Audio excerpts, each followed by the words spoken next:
details about the death of United Health CEO Brian Thompson, with shell casings found at the scene inscribed with the words defend, depose, and deny. The suspect is still at large, and a manhunt is currently underway. In response to the shooting on Wednesday, major healthcare providers have ramped up security for their top executives, leaving many to wonder which CEO could be targeted next. In response to the incident, netizens are expressing rage at a broken healthcare system. However, there are some people that like to remind us that Brian Thompson was a father and a husband. But honestly, so are the millions of people denied life-saving coverage or buried in medical debt. And honestly, I'm not a fan of the taste of boots, and I reserve my sympathy for the working class, not the rich. It's a fact that while corporate profits soar, wages stagnate, and people work 2 jobs just to survive, CEOs pocket multi-million-dollar bonuses a year. It may seem like good business, but it's the working class that pays the ultimate price, dying because we cannot afford care. Every bonus insurance execs receive is stained with the blood of those they denied coverage, and honestly, Thompson was no exception. United Healthcare and its CEOs are serial killers that wear Armani suits,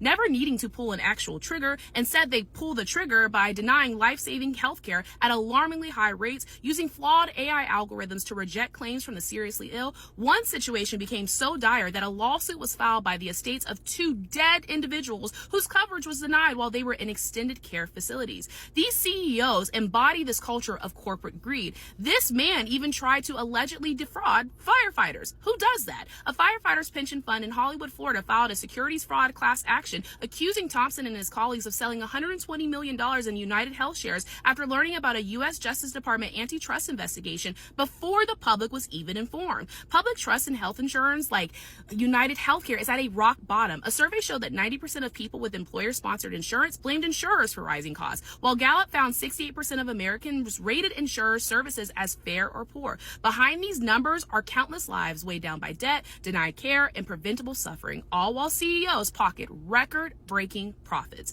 Now, this incident should have put people on notice, but instead you got other insurance companies letting us know that they're not going to fully cover anesthesia for long surgeries. Okay, well, people got a trick for your ass, and my advice, you better read the room and quickly. The working class has had enough. We need comprehensive change now before it's too late. Just minutes ago, the NYPD released these new images, and I want you to take a look at them, of the suspect wanted in the fatal shooting of the United Healthcare CEO, Brian Thompson.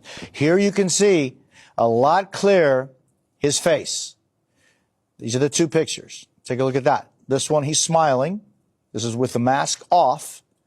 Second picture, still the mask off, not smiling, but you can see a much clearer photo, especially in this one, I think.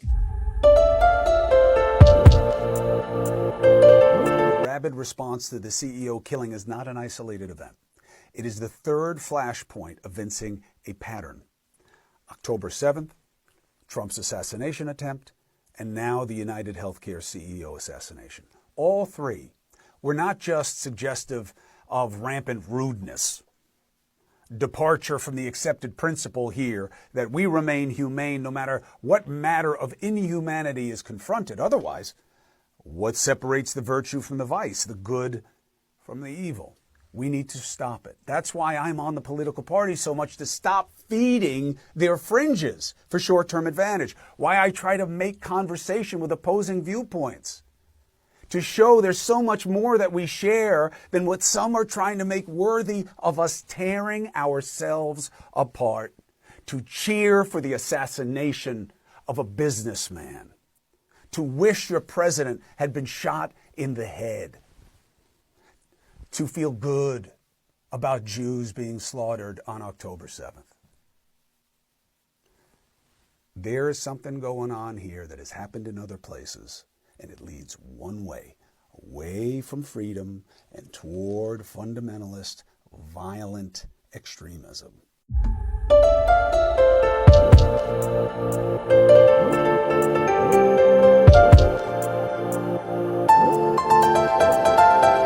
The CEOs are not taking down their LinkedIns and hiding all of their personal information because of the shooting. Anthem did not reverse that anesthesia policy because of the shooting. And the sudden surge of healthcare approvals is not because of the shooting. All of these things are happening because of the public reaction to the shooting. We are forcing social accountability on people who have never faced it before.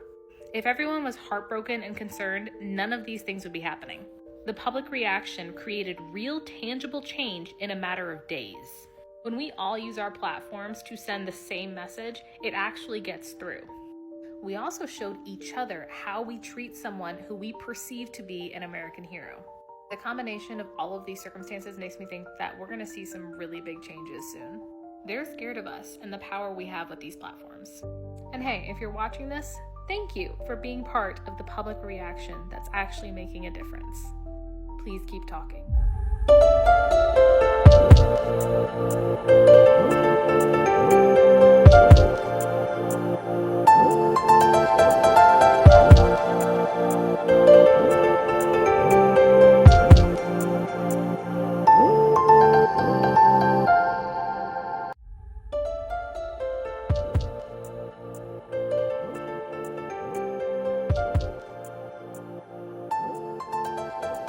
Thank you for joining us on another episode of Seen and Heard Podcast. Please remember to like, share, subscribe so you won't miss our next episodes.